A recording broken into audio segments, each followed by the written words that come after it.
Hello and welcome. My name is Suzana. I'm a 3D artist and your guide through beautiful worlds of 3D design in Blender.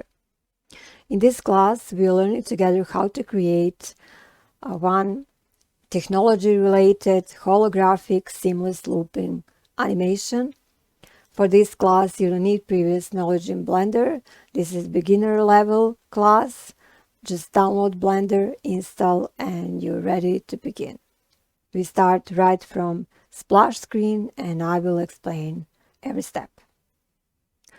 After going through this class, you will learn how to create one interesting holographic animation, which you can use later for your social networks, for your clients even, and for more complex projects you can create just by learning this simple animation.